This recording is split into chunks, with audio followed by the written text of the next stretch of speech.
بسم اللہ الرحمن الرحیم۔ عورت کا کفن۔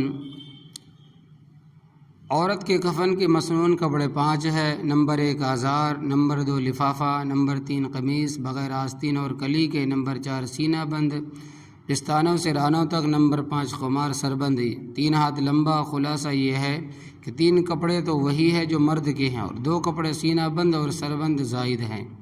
عورت کو کفنانے کا طریقہ یہ ہے کہ پہلے چادر لفافہ بچھائے، اس کے بعد سینہ بند رکھیے، اس کے اوپر آزار، پھر قمیص، پھر میت کو کفن پر لے جا کر پہلے کرتا پہنائے اور سر کے بالوں کے 2 حصے کر کے کرتے کے اوپر سینے پر ڈال دیں، ایک حصہ داہنی طرف ایک حصہ بائیں طرف۔ اس کے بعد سربند کو سر اور بالوں پر ڈال دے کہ اس کو نہ باندھے نہ لپیٹے، پھر آزار لپیٹ دے، پہلے بائیں طرف پھر داہنی طرف، بعد ازاں سینہ بند باندھیں، پھر چادر لپیٹے، پہلے بائیں طرف پھر دائیں طرف۔ اس کے بعد پیر، سر اور کمر کے پاس کفن کو پٹیوں سے باندھے تاکہ ہوا وغیرہ سے راستے میں کھل نہ جائے۔ کفن کفایت۔ مرد کے کفن میں اگر صرف 2 کپڑے ہو یعنی آزار اور لفافہ تو یہ بھی بلا کراہت درست ہے۔ اس طرح عورت کے کفن میں صرف 3 کپڑے ہوں یعنی قمیص لفافہ اور سربند، یا آزار لفافہ اور سربند تو یہ بھی درست ہے، اس کو کفن کفایت کہا جاتا ہے۔ کفن مکروہ۔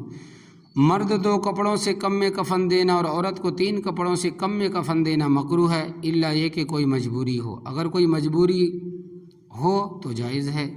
چارپائی کی چادر۔ جو چادر سب سے اوپر چارپائی پر بطور پردہ کے ڈالی جاتی ہے وہ کفن میں شامل نہیں۔ کفن صرف اتنا ہی ہے جو اوپر بیان کیا گیا ہے۔ نابالغ لڑکے اور لڑکی کا کفن۔ قریب البلوغ لڑکا اور لڑکی بڑے مرد اور عورت کی طرح ہے، یعنی قریب البلوغ لڑکے کو مرد کی طرح 3 کپڑوں میں اور قریب البلوغ لڑکی کو عورت کی طرح 5 کپڑوں میں کفن دیا جائے گا۔ نیز بہت چھوٹے لڑکے اور لڑکی کو بھی اسی طرح کفن دیا جائے گا۔ ہاں البتہ چھوٹے لڑکے کو 1 کپڑے میں اور لڑکی کو 2 کپڑوں میں کفن دینا بھی جائز ہے۔ مردہ مولود کا کفن۔ جو حمل ساقط ہو جائے، گر جائے یا بچہ مردہ پیدا ہوا، اسے کفنانے میں سنت طریقے کی رعایت کرنا ضروری نہیں، بلکہ کسی بھی کپڑے میں لپیٹ کر دفنا دیا جائے تو بھی کافی ہے۔ ایسے بچے کی نماز جنازہ بھی نہیں پڑھی جائے گی۔ جنازہ پر کلمہ والی چادر ڈالنا۔ میت پر کلمہ لا الہ الا اللہ، آیت الکرسی یا سورہ یاسین لکھی ہوئی چادر ڈالنا احترام کے خلاف اور ناجائز ہے۔ قبر کھل جائے اور لاش بے کفن ہو۔ اگر کسی انسان کی قبر کھل جائے یا کسی وجہ سے لاش قبر سے باہر آ جائے اور اس پر کفن نہ ہو اور وہ لاش پھولی پھٹی نہ ہو تو اسے دوبارہ مسنون کفن دے کر دفن کرنا چاہیے، اور اگر پھول جائے